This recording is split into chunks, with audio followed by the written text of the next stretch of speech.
All right, fans of music, welcome back. It is just Harmless Dave here, the Real Music Observer, working overtime today, providing you with wall-to-wall information, mostly stuff that is not really essential to your daily life, but hopefully provides you with some mindless entertainment. Thanks for tuning in as we continue to talk about Stevie Nicks as she was in Rolling Stone today and gave quite an interview.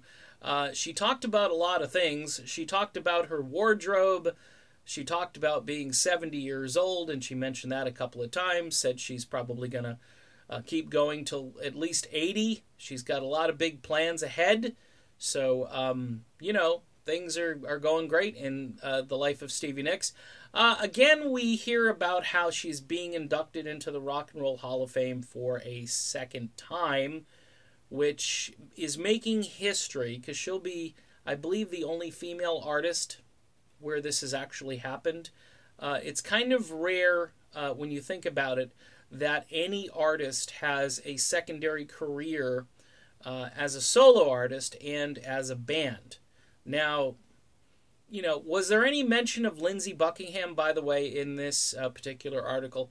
Not much, other than at the beginning, she talks about joining. Her start is she joined Lindsey's band. That was how she got her start. She joined Lindsey Buckingham's band. All right. No mention of Lindsey, of course, helping her along in her career. She did talk about how she's single right now and how she's had boyfriends in the past and how she doesn't need them anymore. She's just concentrating on her music, and that's fine. I don't know if that's a little dig at anybody. It's not, I guess. It just, in the context of everything that's happened, you tend to read into things differently, and you tend to start to speculate, well, what does she mean by this and that? The article was unbelievably self-indulgent. I'll say that. It's me, me, me, me. She did talk about Prince and how she's channeling Prince with some of her wardrobe. For those of you who don't know, and this isn't really an incredible story, it's an interesting story that Prince came and played on Stand Back and left and, was there and gone, and the mystery and the intrigue, and apparently, Stevie wanted him to perform the song with her, and he never ended up doing that.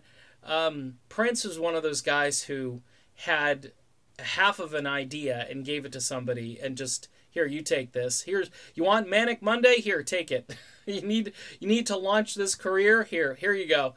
The guy was uber talented, and Stand Back has a little bit of Little Red Corvette in it, according to Stevie.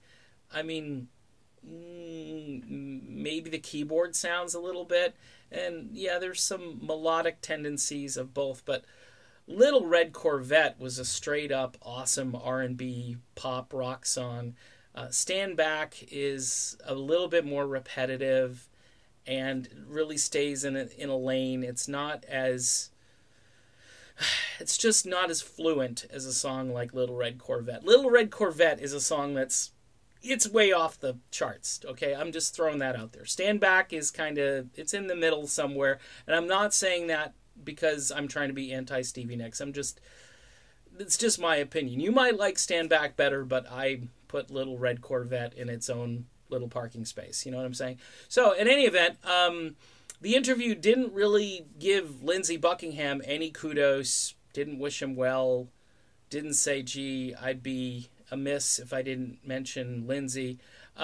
This is really a hard break because after all that's happened, you would think there'd be a little bit of, I don't know, I don't want to call it remorse, but I would just say acknowledgement at this stage, because right now you've got a guy who's recovering from open heart surgery, and you can't mention him other than you joined his band.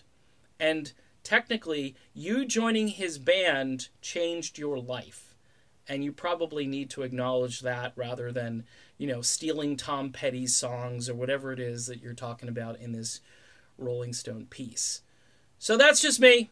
I've got opinions, and, everyone has them.